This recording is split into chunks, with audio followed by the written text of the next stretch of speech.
सभी विद्यार्थियों को मेरा नमस्कार। तो देखिए बालकों, अभी हम वर्तमान में जिस पाठ का अध्ययन कर रहे हैं वह पाठ है कक्षा 12वीं की जो अंतरा पुस्तक है, उस अंतरा पुस्तक का प्रथम पाठ। और प्रथम पाठ के अंतर्गत हमने जो इसका पहला भाग था देवसेना का गीत, उसका अध्ययन कर लिया है। उसके साथ साथ इस पाठ के जो कवि है जयशंकर प्रसाद, उनके जीवन का भी संक्षिप्त परिचय हमने जान लिया था। अगर आप उससे वंचित है तो निश्चित रूप से आप हमारे पिछले भाग को भी अवश्य देखिए। वैसे आपकी सुविधा के लिए उसका लिंक मैं डिस्क्रिप्शन में और आई बटन दोनों में दे दूंगा, वहां जाकर के भी आप देख सकते हैं। तो आज हम इसके दूसरे भाग का अध्ययन करेंगे और दूसरा भाग हमारा रहेगा अरुण ये मधुमेह देश हमारा। और पिछले भाग जो कि है देवसेना का गीत, उसका तो हमने अध्ययन किया। और ये हमको पता होना चाहिए कि देवसेना का जो गीत है वह स्कंदगुप्त नाटक से लिया गया है। और यहाँ पर कार्नोलिया, इसको बोले कार्नोलिया का गीत। अभी कार्नोलिया कौन है? कार्नोलिया है ये सिकंदर का नाम सुना होगा, उसके सेनापति सेलूकस की बेटी वो कार्नोलिया थी। वह भारत के प्राकृतिक सौंदर्य और भारत की विशेषताओं से काफ़ी प्रभावित थी। और एक बार सिंधु नदी के किनारे, तो सिंधु के किनारे बैठ करके वो भारतीय जो विशेषताएं हैं प्राकृतिक सांस्कृतिक सबको वो स्मरण करती है। और वहीं पर उसने एक गीत गाया था, तो उसी का भावार्थ हम देख रहे हैं। तो देखिए भारत की, क्योंकि आप जानते हैं कि हमारे भारत की कई विशेषता हैं। शरणागत वत्सल अर्थात शरण में आयोग की रक्षा करना, प्राकृतिक सौंदर्य में तो अद्भुत है ही। इन सारी विशेषताओं को इसमें प्रकट किया गया है। तो प्रातःकाल का दृश्य यहाँ पर प्रकट कर रहे हैं और इसके साथ साथ कई मानवीकरण के माध्यम से भी इस बात को स्पष्ट किया है। तो अरुण यह मधुमेह देश हमारा, अरुण यह मधुमेह देश हमारा। कवि कहते हैं, कार्नोलिया अपने गीत में कहती है अरुण अर्थात लालिमा युक्त, प्रातःकालीन सौंदर्य चल रहा है, लालिमा युक्त ये सभी को मधुरता प्रदान करने वाला मधुमेह देश हमारा, ये हमारा देश है। अर्थात ये जो लालिमा युक्त वातावरण है, ये लालिमा युक्त सभी को मधुरता प्रदान करने वाला ये हमारा देश है। कौन सा देश? भारत। जहां पहुंच अनजान क्षितिज को, जहां पर पहुंचने के बाद अनजान व्यक्ति को भी, क्षितिज का मतलब संपूर्ण विश्व से कहीं से भी क्षितिज जो होती है वो जहां से हमको मतलब पृथ्वी और आकाश मिलते हुए नजर आए अंत तक, तो वहां पर अनजान क्षितिज, कोई अनजान कोई राहगीर भी अगर आता है, अनजान व्यक्ति भी आता है, तो वहां पर पहुंचने के बाद, कहां पर पहुंचने के बाद? भारत में, उसको भी एक सहारा प्रदान हो जाता है, एक सहारा मिल जाता है। जो भी अनजान व्यक्ति पहुंचा तो भारत सबको, अपने यहाँ पर आने वाले को सबको शरण देता है। ये शरणागत की रक्षा करना, शरणागत की सहायता करना, ये भारत की विशेषता इसमें प्रकट कर रहे हैं। प्राकृतिक सौंदर्य तो है ही। सरस तामरस गर्भ विवाह पर नाच रही तरुणासी की। अब यहाँ देखो प्राकृतिक सौंदर्य किस प्रकार वर्णन किया है। सरस सुंदर, ताम्ररस ताम्र रंग की जो वातावरण है, ऐसे लग रहा है जैसे सरस तामरस गर्भ विवाह पर।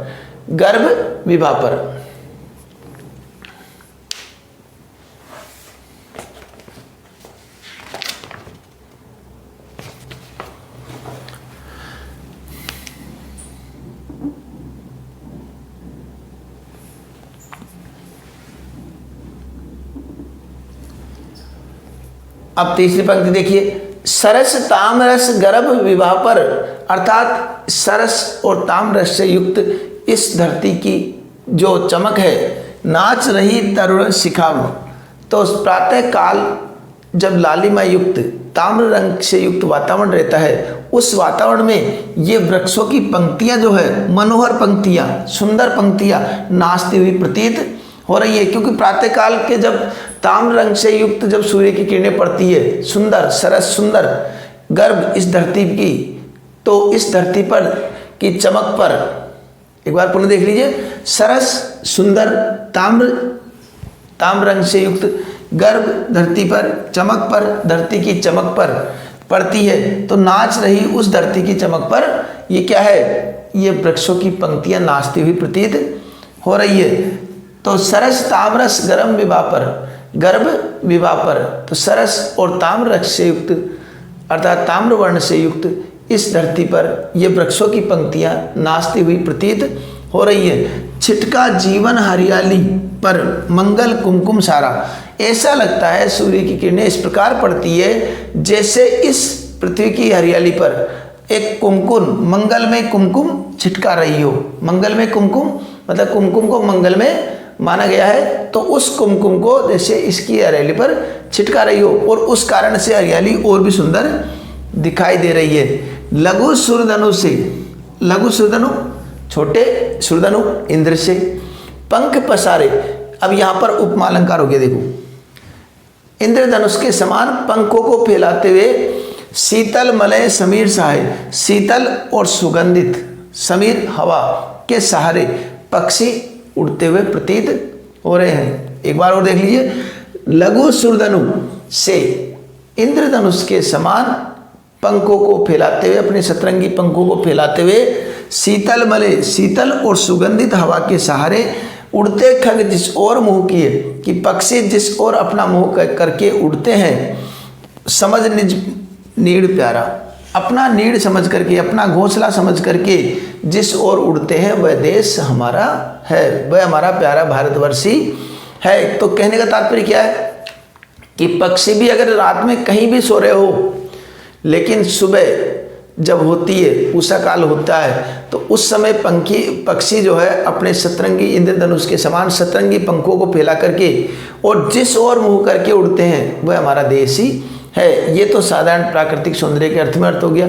और दूसरी बात की जाए कि विश्व के किसी भी कोने में अगर कोई व्यक्ति जब तकलीफ में है, पीड़ा में है, या चाहे वो दुष्ट से दुष्ट व्यक्ति भी क्यों ना हो, वह सब अपना घर समझ करके, जब संकट आता है तो अपना घर समझ करके भारत की ओर ही प्रस्थान कर जाते हैं, भारत की ओर ही कूच कर लेते हैं। तो भारत में क्योंकि उनको लगता है कि भारत में उनको शरण मिलेगी और निश्चित रूप से वो भारत में जाने के बाद सुरक्षित रहेंगे। बरसाती आंखों के बादल बनते जहां भरे करुणा जल। और यहाँ पर जो बरसाती आंखों अर्थात हमारी जो आंखों के बादल है, बरसात भी जो है वो करुणा जल बरसाती रहती है, अर्थात हमारी आंखों में सभी के प्रति करुणा का जल भरा हुआ है, सभी के प्रति दया का भाव विद्यमान है। हमारी आंखों में बरसाती आंखों अर्थात सभी के प्रति करुणा और दया, प्रेम, ये सब हमारी आंखों में झलकता रहता है। तो ये भी हमारी विशेषता बताइए। लहरें टकराती अनंत की पाकर जहां किनारा। और अनंत से चले आने वाली लहरें भी जब इधर पहुंचती है भारत में तो टकराती है, तो ऐसा लगता है कि जैसे उनका एक सहारा उनको मिल गया हो। ऐसे अनंत अर्थात विश्व के किसी भी कोने से कितना ही पीड़ित हो, सताया हुआ हो, कोई भी व्यक्ति जब यहाँ पर पहुँचता है उसको लगता है जैसे उसका घर आ गया हो। उन टकराने का मतलब, चट्टानों से टकराने का मतलब किनारा प्राप्त कर लिया हो। जैसे कोई व्यक्ति बाढ़ में बह रहा है या नदी में बह रहा है और उसको किनारा मिल जाता है तो कितना सुकून मिलता है। तो अनंत इस वातावरण से कोई भी आता है तो यहाँ पर आता है तो भारत में उसको लगता है जैसे किनारा प्राप्त हो गया है, अब वो सुरक्षित है, अब उसको किसी प्रकार का खतरा नहीं है। अब यहाँ पर उषा काल की विशेषता बताइए। देखो उषा काल, उषा कौन, उषा काल का समय। तो उषा जो है ये उषा हेम कुंभ ले उषा सवेरे भरती ढुलकाती सुख मेरे। तो उषा काल जैसे हेम रूपी घड़े को लेकर के प्रातःकाल भरती और ढुलकाती सुख मेरे, जैसे इस संसार पर सारे सुख बहा रही हो, ढुलका रही हो। तो उषा अपने हेम रूपी घड़े को लेकर के और इस संसार पर सारे सुख बरसा रही हो। प्रातःकाल मदिरा ऊँगते रहते जब जगकर रजनी भर तारा। जिस समय रजनी भर का मतलब रात भर तारे ऊँगते रहते हैं, जैसे तारे ऐसे लगता है जैसे मदिरा पीकर ऊँगते रहते हैं, उसी समय प्रातःकाल के समय उषा काल अपने स्वर्णिम कलश से संपूर्ण वातावरण में सुख ढुलकाती हुई प्रतीत होती है। तो कब, जब सारे तारे आकाश में मदिरा पीकर के ऊँगते रहते, मतलब रात्रिकालीन समय में जब अंधकार युक्त वातावरण रहता है उस समय उषा काल सवेरे प्रातःकाल लालिमा युक्त जब वातावरण फैलाती है तो बहुत ही सुंदर लगता है। सबको सुकून प्रदान करने वाला होता है, सुख प्रदान करने वाला होता है। सारांश में हमको किस प्रकार अर्थ लिखना है उसको एक बार सुन लीजिए कि कार्नोलिया जो गीत गा रही है सिंधु के किनारे, उसको इसमें प्रकट किया गया है कि अरुण लालिमा युक्त ये हमारा भारत देश बहुत ही प्यारा है, सभी को मधुरता प्रदान करता है, जहाँ अनजान क्षितिज को, जहाँ पर पहुँचने के बाद अनजान राहगीर को भी एक सहारा प्राप्त होता है। सरस ताम्रस गर्म विवाह पर, और सरस सुंदर और ताम्र रस से युक्त अर्थात ताम्रवर्ण से युक्त इस धरती की चमक पर ये वृक्षों की पंक्तियाँ, मनोहर सुंदर पंक्तियाँ नाचती हुई प्रतीत होती है, और ऐसा लगता है छिटका जीवन हरियाली पर मंगल। और ये ताम्र युक्त जो किरणें पड़ती है सूर्य की, ऐसा लगता है कि इस पृथ्वी की हरियाली पर जैसे मंगलमय कुमकुम छिटका रही हो।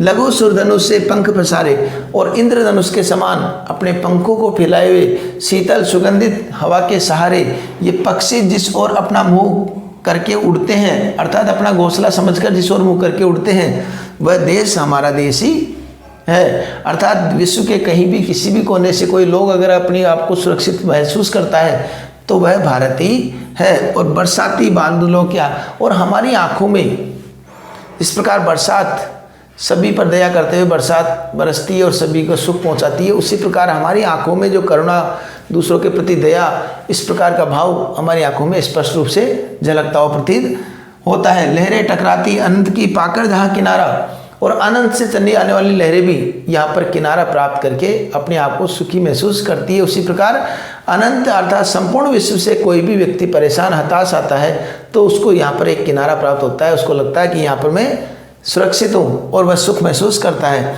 और अंत में उषा काल की सौंदर्य का वर्णन करते हैं कि जब आसमान में, यहाँ से नीचे की पंक्ति से अर्थ ले लेंगे कि मदिरा ऊँघते रहते, जब आसमान में तारे मदिरा पीकर ऊँघते रहते हैं, उसी समय रात भर ऊँघते रहते हैं, उसी समय अपने हेम रूपी घड़े को लेकर के उषा प्रातःकाल सारे सुख जैसे इस संसार पर बरसा रही हो, ऐसा ये भारत की विशेषता है। तो भारत की सांस्कृतिक विशेषताएं भी इसमें प्रकट हो गई, भौगोलिक विशेषताएं प्रकट हो गई, और इसके साथ साथ हमारी जो प्राकृतिक सौंदर्य है वह भी इसमें स्पष्ट हो गया है। तीनों बातें स्पष्ट हुई है इसमें। तो यहाँ पर अब बात की जाए इसकी व्याख्या किस प्रकार हम लिखेंगे, तो व्याख्या भी समझ लीजिए एक बार कि हमको इसकी सप्रसंग व्याख्या किस प्रकार करनी है। उसके पूर्व यदि आप नए नए जुड़े हो तो चैनल को सब्सक्राइब कर लीजिए ताकि आने वाले भाग आपको प्राप्त हो सके। तो अब हम व्याख्या किस प्रकार लिखेंगे उसको समझ लेते हैं। व्याख्या के लिए हमको सर्वप्रथम प्रसंग लिखना होता है। प्रसंग लिख दिया, प्रसंग के बाद में इस पंक्ति को जिसमें प्रसंग लिखा है उस पंक्ति को हमको खाली छोड़ना है और नीचे वाली पंक्ति से प्रारंभ करना है। प्रस्तुत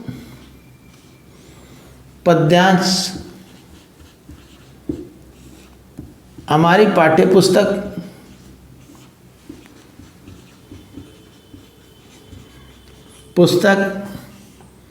अब पाठ्य पुस्तक का नाम लिख दो, अंतरा भाग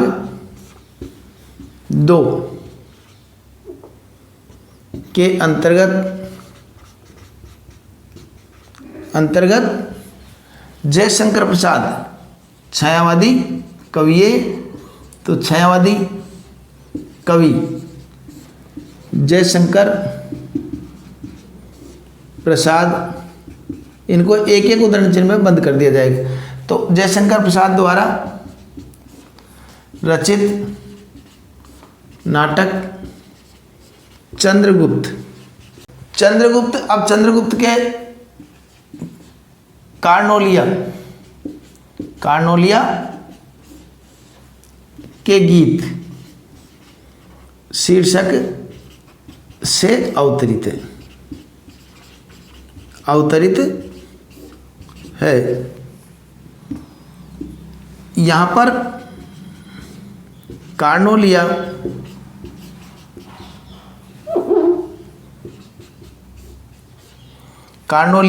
कौन थी कार्नोलिया? ये सिकंदर की बेटी, सिकंदर के जो सेनापति है सेलुकस की बेटी थी कार्नोलिया। कहाँ पर खड़ी थी? सिंधु के किनारे बैठकर भारत की सांस्कृतिक व प्राकृतिक शोभा से युक्त गीत गा रही है। ये हमारा प्रसंग और संदर्भ दोनों होते हैं। इसके बाद में व्याख्या हम अभी बताए तो इस प्रकार कर ही देंगे। और विशेष के अंतर्गत हम क्या लिखेंगे? विशेष के अंतर्गत हम लिखेंगे कि इसकी भाषा खड़ी बोली है ही, खड़ी बोली हिंदी, खड़ी बोली हिंदी के साथ साथ संस्कृत निष्ठ शब्दावली भी आई थी इसमें, निष्ठ शब्दावली ये भी हमको देखने को मिली। संस्कृत निष्ठ शब्दावली के पश्चात और हमको क्या देखने को मिला? यहाँ पर उपमा, मानवीकरण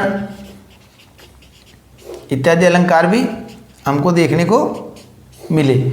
उपमा, मानवीकरण अलंकार भी हमको देखने को मिले। और भारत की सांस्कृतिक और प्राकृतिक विशेषताओं का बहुत सुंदर चित्रण इसमें हुआ है। एक विशेषता ये हम लिख देंगे यहाँ पर, भारत की प्राकृतिक और सांस्कृतिक जो विशेषताएं हैं उसका बहुत ही सुंदर चित्रण कवि ने किया है। ये विशेषता भी हम लिख देंगे, आप इसको लिख देना एक विशेषता, ठीक है। इस प्रकार इसकी व्याख्या, प्रसंग और विशेष तीनों हमारे कंप्लीट होते हैं और इसके साथ साथ हमारा एक पाठ भी कंप्लीट होता है। अब हम अगले पाठ में आपसे पुनः मुलाकात होगी, तब तक के लिए धन्यवाद।